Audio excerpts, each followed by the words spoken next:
What's good, everybody? Welcome into Early Edge Live in our March Madness Final Four mega preview. We are powered by the almighty SportsLine, the best value in all of sports betting, and it's not even close. Now, we're as interactive as they come. For those of you who are brand new to the brand, in the next 15 minutes, I need you to put your best bet into the chat. I need you to put your Twitter handle into the chat because we're going to give away one lucky winner a $100 Paramount Plus gift card just for you, for one lucky fan. Picked at random. You know, AB is always behind the scenes trying to figure out who is the most deserving. So let's get the chat going. Also, don't forget to hit that like button. That really helps the show. All right, we're going to be motoring through this show today. So let's bring in the stars of the show. And you know I'm bringing in the three greatest minds that we have at SportsLine for college hoops. First and foremost, live from Nashville, Tennessee, M Squared. Good afternoon, sir. Good afternoon, Coach. Missed you on the morning show the last couple of days, but excited to be back here for this Final Four preview. Larry, Justin, good to see you guys. Can't wait to see where we agree, where we disagree. Love this Final Four matchups we got. It's going to be awesome. And we missed you, too. I was stuck with Mike Barner this morning. No, I'm kidding. Now, Jay Smooth, he's live from New York City today, I think. Jay Smooth, good afternoon. Good afternoon. Yeah, we are here in New York. It is a really nice day. It's a little chilly, but the weather's about to get nice. That's how you know March is coming to a close. We got some great games this weekend. Excited to break them down. Yeah, but I do not miss living in Connecticut, not for one solitary second. Now, he is our OG. He's our leader. We call him the Maestro. Larry Hartstein, good afternoon. Good afternoon, Coach. I just love looking at your face as Jay Smooth gives us a weather report from New York that nobody really asked for. And I was just wondering where he was going with that and what your reaction was going to be. I've got a million things going in my mind. You know that. I'm always trying to navigate. And it's nice to have a weather report every now and then. All right, let's get into it because we've got a lot to get to. So here's what we're going to do on the show today. We're going to do our best bets. We're going to do storylines before that. And then we've got something very special that M Squared has cooked up just for you. And then a nice little fun game we're going to play at the end of the show on Exactas. And I'll explain that when we get there. But, guys, let's jump right in. Storylines that could affect the betting lines. And, Jay Smooth, I want to come to you first because you're going to put a bow on a November show. And now, talk to me. Yeah, Coach. So it has been a fun year holding these tickets from early on. In the preseason, we took both Nova and Kansas, holding a plus 1,600 ticket on Kansas right now. So I just wanted to talk a little bit about how you hedge in a situation like that. Both these teams, going up against each other means we're taking one of those tickets to the final, which is going to be great. If maybe you didn't see the preseason, you got the mega preview ticket at plus 2,000 on Nova, you're definitely going to want to lay down some money on Kansas to win this game. They should look pretty good. We're going to get into a little bit with the other guys, what's going to go on with Justin Moore missing. It's going to be very interesting to see how Kansas plays. I like them to get out of this, even though Nova's my champion. My heart wants them. It's probably going to be Kansas. So if you're holding those tickets, we're hedging. We're looking for next week and hoping that maybe UNC wins because they'll be lesser odds against whoever comes out. All right, very, very interesting. Pay attention throughout the show and throughout the week. Now, you heard Jay Smooth talk about Justin Moore. What a horrible, horrible break. Less than a minute to play in their last game. He goes down, torn Achilles. But how much does it affect this week's Final Four? Mikey, you're up. Yeah, Coach, I've got it making a massive impact. And the reason is because this team doesn't have a lot of depth. They don't play many people. If you actually look at them the entire season, just 6 players on this roster play 10 minutes a game or more. That's it. Only 6 players play 10 minutes or more.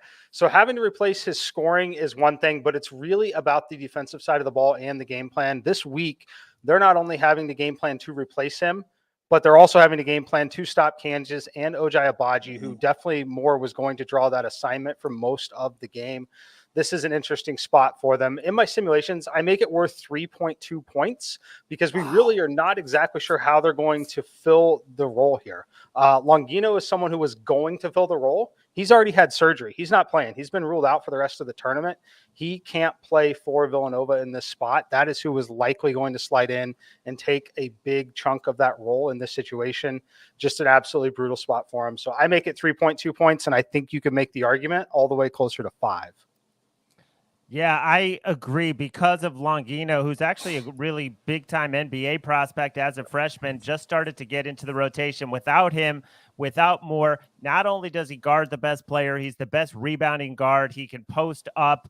There's just so many great things that he does, and they don't play any. I don't think they're going to get tired because the TV timeouts are so long, in these games. I think guys can play 38, 40 minutes, but they were talking about Chris Archie-Diacono, playing valuable minutes. They put him in for 2 minutes. That's all. So it's not like they really trust anyone else. So it's a huge loss. Otherwise, I definitely would have liked Villanova, and even, 3 points here, 2 points, I would have been on Nova. I congratulate Justin for getting those 2 futures tickets. That's really awesome that you had those way back when. Yeah, it's really, really interesting to see how things are playing out now based off of players that are healthy and players that are not healthy. Mikey, I want to be clear. Are you telling me that if Justin Moore would not have gotten hurt, that Villanova and KU probably would have been closer to 1 or even a pick 'em? Yes, I think Kansas would have opened at -1, and at that point, I think that we would have had strong opinions on both sides, and the game literally could have closed Nova -1. I think that it would have been that big of an impact, but I would have opened Kansas between -1, -1.5 at even strength. Wow. What a bad stroke of luck for Villanova. But if anybody can get their team right in 6 days, it would be Jay Wright for Villanova. All right, let's get into discussions in a second. But first, I want to do best bets so you guys can beat the number. And if you don't think a few minutes matters, every second matters. So, Mikey, I want to start with your best bets for this week. Go first, please.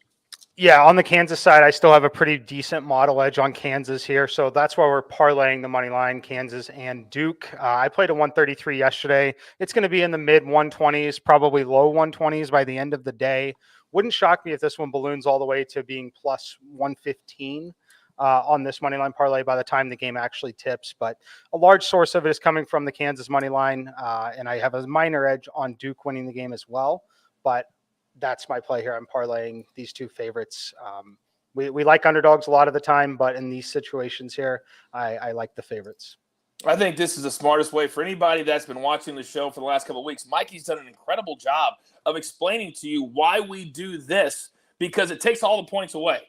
And as he just said, a lot of times the favorites, as we get deeper into the tournament, they have a tendency to win almost all the games. This takes the points out. All right, love that play. All right, Jay Smooth, you're up. Almost started talking while I was on mute, Coach. It's been a minute. We're not going to do it. We've made it all of March Madness. I can't even believe it if you say that out loud. You're so close. I'm learning. I've learned. All right. But anyway, I really like UNC plus the 4 points on this game because I just think that Bacot and Love and Davis are just playing the way you need to in order to cover a spread. I'm not really sure who's winning this game, but you're giving me more than a possession in a Final Four game. Bacot has been playing out of his mind, one of the best rebounders in college basketball, and that's where UNC is going to have its best advantage because Duke is not the best rebounding team out there. They're going to be able to get on the boards, especially limiting the Duke offensive rebounds is going to be a big deal. I think it's going to limit the possessions, lower the score for Duke and keep it maybe a little bit closer. I do think Duke's going to get out of it if I had to make a money line bet, but given the odds, given the points, I'm leaning UNC. All right, it's going to be a cool discussion in a couple of minutes because a lot of people, sometimes they just look at the last game and say, wait a second, North Carolina blew them out in Cameron. We'll discuss that. Now, Maestro, there are so many different ways to make a bet on a particular game. We've already seen North Carolina plus 4. We've seen Duke on the money line. Both of those things could hit, but your bet could also hit. Talk to me.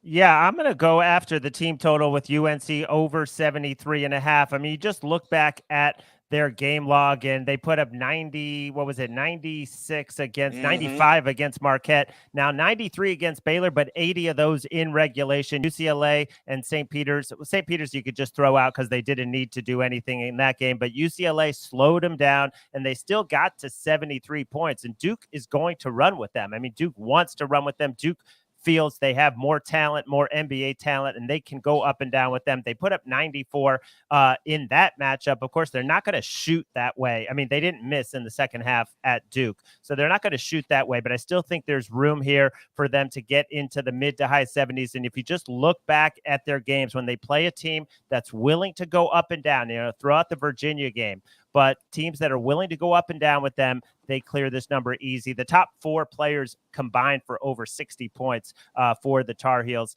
And Duke, to me, an amazing offensive team, but defensively, they can be had. So we have a team total for North Carolina. We got a North Carolina +4, and then we got Mikey's parlay, but there's one other name down at the bottom. We affectionately refer to him as Dial Up or AB. He's on Kansas -4.5, but he's also on Duke -4. For anybody who watches the brand and knows the brand, you know where I'm going with this. Jay Smooth is just sitting there, not really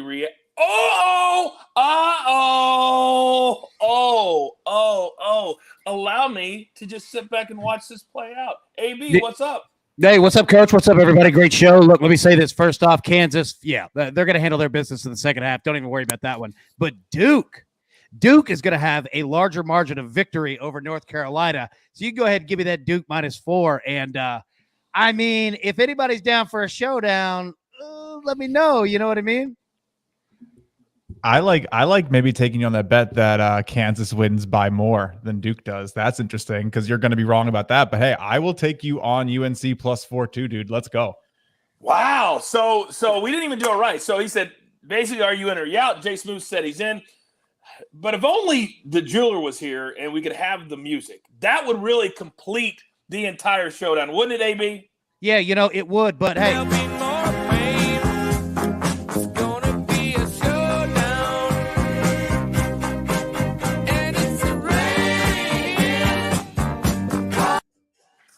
Oh, my God.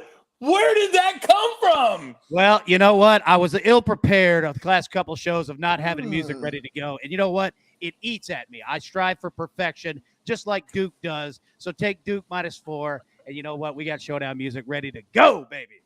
Wait. I'm so excited to be able to win the first showdown that has that graphic. I cannot wait to take this one home, baby. He's a 5-tool player for a reason, ladies and gentlemen. I tell you all the time, the most valuable member of our team is AB. And you think I'm kidding? This is what I'm talking about. My man, taking it upon yourself to make the show better. That is awesome. Good job by you. Oh, my God. How cool is that, boys? How cool is that? It is rare. It is rare that I get one over on you guys. It's rare. But that's awesome. AB, thank you very much. Now the jeweler's going to have to step up his game just a little bit. All right, so let's get into the games themselves, okay? So the first game on Saturday, and can you imagine if they would have put Duke, North Carolina first on Saturday? There's no way you can do that. There's no way. So here's how we are invested on the 6:09 Eastern game. Villanova's a 2 seed. Kansas was a 1 seed, -4.5, the total 132.5. Larry is leaning the over 132.5. Mikey has the parlay money line Kansas Duke. Micah Roberts is on Villanova +4.5 and AB Kansas -4.5. Do you have something, Maestro? Yeah, no, I would lean under. I'm leaning under on the low total and over on the big total. My fault. All right, cool. He's on the under there. So, Mikey, let me start with you because we talked about Justin Moore, but I want to focus on the last 20 minutes for KU in their last game. That, to me, looked like the true Kansas Jayhawks. Do you agree? Yeah, definitely. They looked really good there. And I personally would argue that they still look pretty good against Providence as well, despite not covering the spread. They would have covered the spread in that one without a foul at the end on a three-pointer. Things like that. I think they've looked really, really good. So I definitely make them the best team remaining by a pretty big margin. So, Jay Smooth, when I come to you, and obviously you've been on Villanova all season, you're still riding Villanova. They are still alive, but now there's a significant change. Justin Moore is not there. So what can your Villanova Wildcats do to overcome that against such a difficult, deep team in Kansas?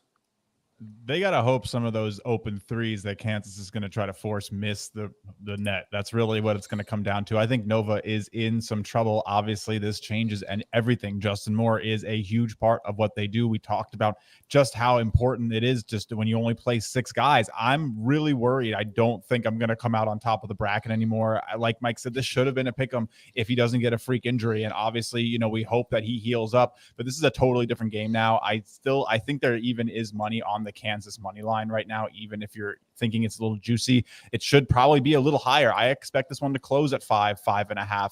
And if I'm taking Villanova, if I still like them to maybe beat the odds and do something crazy, keep it close, I'd be waiting as close as you can to tip to try to get the best number. And I agree with Maestro on the under here. I think Villanova is going to struggle to put some points up. Yeah, it's funny because when you look at, and hindsight's always 20/20, Maestro. But I think it was Mikey that tweeted it out. Wasn't the unders first half and game 1-15 or 15-1 or something like that in the Sweet 16? Oh yeah, Crazy. Last weekend, a lot of unders, and I think Villanova played a 50-44 game. Before that, they played 63-55 against Michigan. They know they can't run with Kansas, especially with only 5 guys. They are going to slow it down and make this a half-court game. The one thing I would caution, though, is just Kansas, as great as they looked in the second half, let's just remember what an easy road they had here. I mean, you compare it to, what Duke has gone through, beating 2 top 10 defenses, the best defense in the country in Texas Tech, and then the way they handled Arkansas. And you look at Kansas, I'm just looking at the game log, of course, throughout the first game against Texas Southern, but Creighton missing 2 starters, Providence, a team that was not in the top 30 of Ken Pom, and then Miami, a team that was not in the top 40 of Ken Pom, as Gary Parrish has pointed out. So it's just been a very fortunate, I'm not taking anything away, but it's set up beautifully for them to get here. They are, though, the best team, as Mike said, according to the analytics. They're number 4 in Ken Pom, Duke number 7, Nova at 9, and then Carolina at 16. Yeah, they are the best team, and they're also the best team that nobody's talking about. And the reason for that is that we have perhaps the greatest matchup that the basketball gods could ever give us at the right time. We'll get into that game right after this. The covenant will not stop. There is something within us. Something sacred. Something worth protecting. Silver King, on me.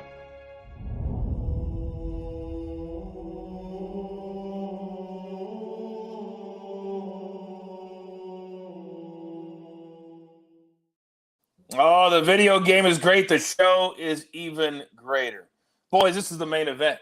This is the moment we've all been waiting for. And Maestro, I'm going to come to you because you and I are the only 2 old enough to remember when Coach K started coaching at Duke all those years ago. And now he's reached his last 1 or 2 games.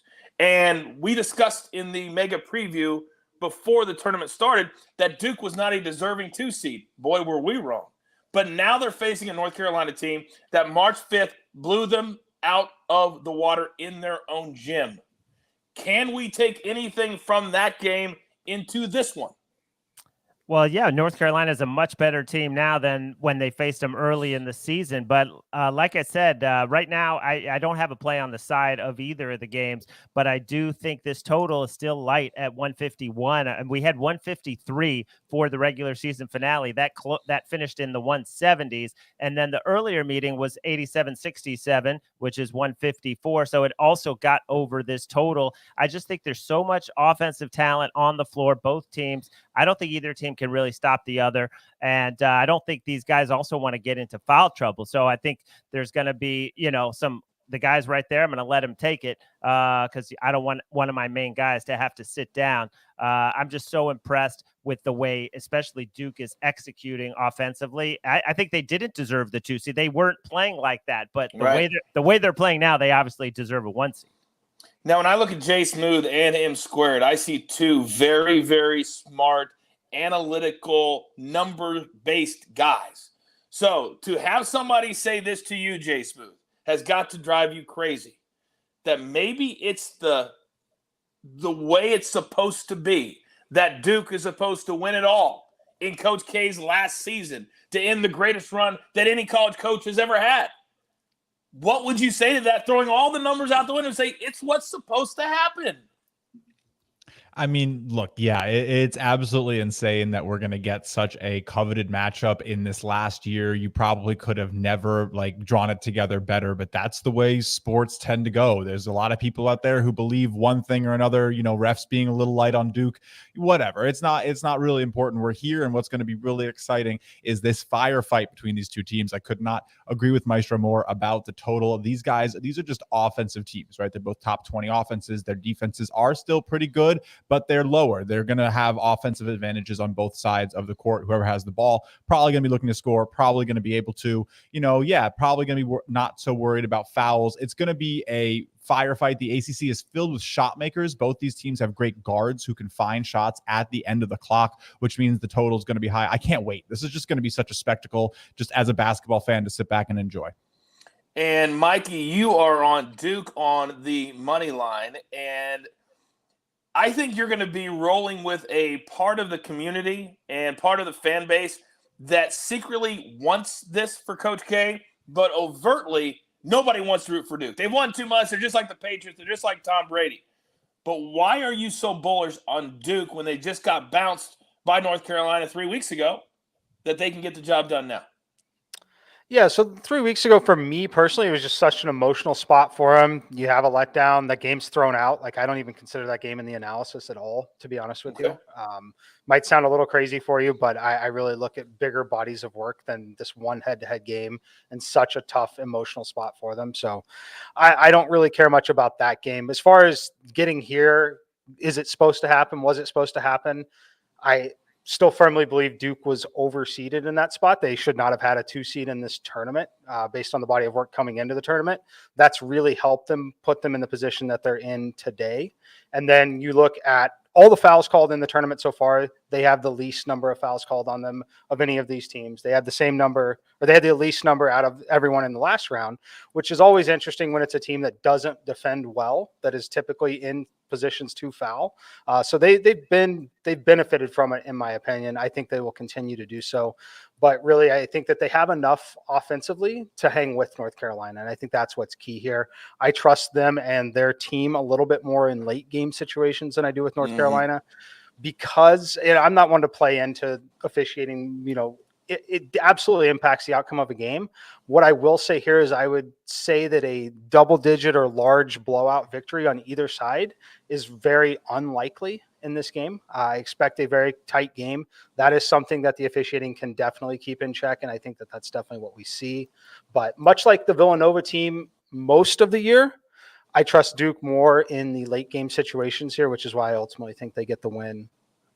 Well, they have a point guard who can score and control the ball, and he is so good in the late game. I think he's going to be a great pro as well. Maestro, did you have something? I saw a little smirk on your face over there. No, it's probably the live tennis that I'm sweating over here. You got some live tennis going on. All right. We got 2 more things to do, and then we're going to get the hell out of here. Now, I promised you at the beginning of the show that if you stuck around, and by the way, I still need to announce our winner of the Paramount Plus $100 gift card, but we have something a little special for you. It's not a full donkey, because this is a full play. But, Mikey, I know you've dug deep, and you got 2 different same-game parlays that we're going to give out right here, right now. Let's go. Yep, we've got 2 of them, starting with the Kansas game. So I'll preface this by saying we don't like to tease in college sports in general or basketball. We tease in the NFL because we play on market efficiency. However, these lines in these games are the most efficient lines and games of the entire season. So that's what we're doing here. Kansas on the alt spread plus 5.5. Villanova plus 14.5. The over 122.5. If you don't like the over, you can bring this down on the under up to the 142 range. I personally actually lean towards the over in this Kansas Villanova game. So that's why I'm on the over 122.5 in this parlay. And then on the Duke game, we're going 4 legs plus 130. Same thing, playing on the market efficiency. Duke plus 5.5 on the alt spread. North Carolina plus 14.5. North Carolina in the first half of the game plus 7.5. and then under 82.5 total points in the first half of the game. Oh, I like those a lot. Leave those up there for a second, AB, so people can get a screenshot and be able to play those anytime during the week that you can. All right, we have our winner of a $100 Paramount Plus gift card. It is Manny V. Manny V, MANNIEVEE. AB, we'll reach out to you, get your Twitter handle, all that good stuff, and get you that $100 Paramount Plus gift card. Thank you to all of you for participating. And you know we're always giving stuff away, almost every single show. Now, another fun thing we're going to do, and we want you to play along at home in the chat right here, right now. Let's put up those Exacta odds, AB, if we don't mind. So these are all the different odds and all the different scenarios that could happen come Monday night. So we have all decided that we're going to put in our pick on what we think is going to happen. So Jay Smooth, which Exacta do you think, sir, we'll start with you, is going to hit come Monday night? I'm going all the way to the bottom of the list. I'm not gonna get scared. I'm still doing it. I am taking plus 1,300 on Villanova to raise that, to cut down the nets over North Carolina. I know it's nuts. Everyone has Duke. Everybody has Kansas, but this is March. Anything can happen. You just do not know. And you're giving me a plus 1,300 swing. I'll sprinkle a little bit on it. Let's go. All right. M Squared, talk to me. I'm going Kansas over Duke here. It's at the chalk. They're both the same price for these two teams to meet. I've obviously parlayed them to meet in the final, but I do like Kansas in this spot. I saw what I liked. I liked the comment I saw in the chat a little bit ago. There was a comment about potential letdown spot in the final for whoever wins the big battle between North Carolina and Duke, as North Carolina and Duke is essentially playing like a title game. I personally tend to buy into that a little bit. I think the winner that comes out of that side will have a little bit of a hangover to start that game against Kansas. Ultimately, I think KU, Bill Self, they get it done this year. I think they've got a good team that was underrated by their own fan base because they've had many, many, many good teams over the years, and they drew a favorable draw in the bracket this year. There's no doubt about it. Can you imagine? And I would argue that, Mikey, you're probably right. If you're a Carolina player and you end Duke's run, and you lose on Monday, you might brag about doing that more than if you had won on Monday night down the road. Like when you're out of college, like I bragged about my college career a million times, and I didn't even play at North Carolina or Duke. Can you imagine? Can you imagine? Oh, I mean, that's what they will be bragging about if they win, because they're not winning Monday night if they do. All right, Maestro, what do you got? Well, I agree with that point. If it's a tight game, if it's a dramatic game, if they win, fairly comfortably, I think they'll be able to get up. We saw last year in the Final Four, Gonzaga not able to replicate, that intensity for the final after the unbelievable semifinal that they had. I'm going to take a shot at one of the underdogs here, and that's UNC over Kansas. I don't see Villanova winning the game outright. Without one of their best players. And then UNC, I think, has a better chance to pull the upset. They're not scared of these guys. They got a ton of talent. We'll just see if they can keep hitting shots the way they have been. And we'll see what kind of adjustments Duke is going to have to make defensively. Coach K and Shire have probably come up with something to attack them differently. But I'll take a shot on UNC over Kansas. All right, I like that too. I'm going to go with Kansas over North Carolina. I just can't get away from how good North Carolina is playing. I can't get away from how fast they're playing, how efficient they're playing. I don't think it's going to be a blowout on either side, certainly not on the North Carolina side, but I just think they have something. And maybe I'm going to be the idiot that comes Sunday morning and say, why did you bet against Duke again? But that's just what my gut tells me.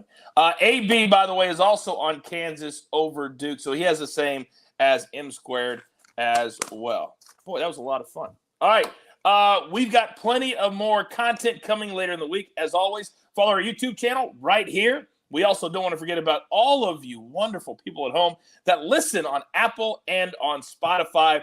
Turn on those notifications so you don't miss even 1 second of this content coming your way on such an important week. So real quick, because we like to end every single live show with my guys and gals saying what they're most looking forward to. So, Jay Smooth, at the Final Four, what are you most looking forward to? it's hard to look forward to anything besides this crazy game of destiny between Duke and UNC, but I'm watching Armando Bacot. I cannot get over this guy. He might end up being the best player on the floor. I know that might be a bold statement, but he's going to try to go out there and show you why I'm even like potentially allowed to say that. It's going to be a crazy game. Can't wait. M Square, talk to me. I will say I agree. Bacot is something special, especially if he stays out of foul trouble. I'm interested in Kansas Villanova, though. I want to see how they try to replace Moore and then what Kansas does defensively. More attention on Gillespie and Samuels. It's going to be very interesting to see how Villanova can operate in this situation. I think it could be a big spot here for Kansas. Maestro. I was just trying to pull it up, and I did. Bacot averaging 16.5 points and 15.8 rebounds. That's the first player to average 15 and 15 all the way to the Final Four since the tournament expanded to 64 teams in 1985. Wow. It's never been done of anyone who has gotten to the Final Four. That said, I'll be most interested, of course, in Duke UNC, but in gambling Twitter and how people. I just so fascinated when you're invested on the game, either with money or with your opinion. You cannot watch the refereeing the way, there's no way you can restrain yourself from commenting about the officials. And I know we're going to have a ton of people talking about Duke getting all the calls. Speaking of that, this is completely off topic, but RJ just tweeted out after the NFL announced their change to the overtime rule. He said, they didn't take my idea, but it's okay. I still think that the referee in a dunk take, something like that. He is just savage. He is savage on those referees, RJ White. If you haven't seen the tweet, go take a look at it. The thing I'm most looking forward to, guys, is think about this for a second. We talk about the players. We talk about Coach K. We talk about destiny. Think about 3 of the 4 coaches. They are 3 Hall of Famers. Bill Self, Jay Wright, Coach K. How is Hubert Davis? If it gets down to the end, if it's a 2 or 3 point game, how's he going to coach? How is he going to step up? It's not like he has an extensive coaching record. He was an assistant coach and then got this big-time job. It'll be interesting to see how he doesn't let the moment get too big for him if indeed it comes down to the end of the game. I think it's going to be super fascinating, and I cannot wait for this weekend of games. All right. There's only one thing left to do, and I believe you all know what that is. I cannot believe they were almost to the end of March Madness. It's been an incredible season, but you've got your marching orders. Let's take all of these tickets straight to the pay window. For my entire crew, love them all. M Square, Jay Smooth, of course, the Maestro, and AB doing extra work on the 1s and the 2s. I, of course, am the coach. We'll see you live tomorrow morning, 10 a.m. for our daily show. We couldn't do without you. We like to call it the Early Edge. Good luck.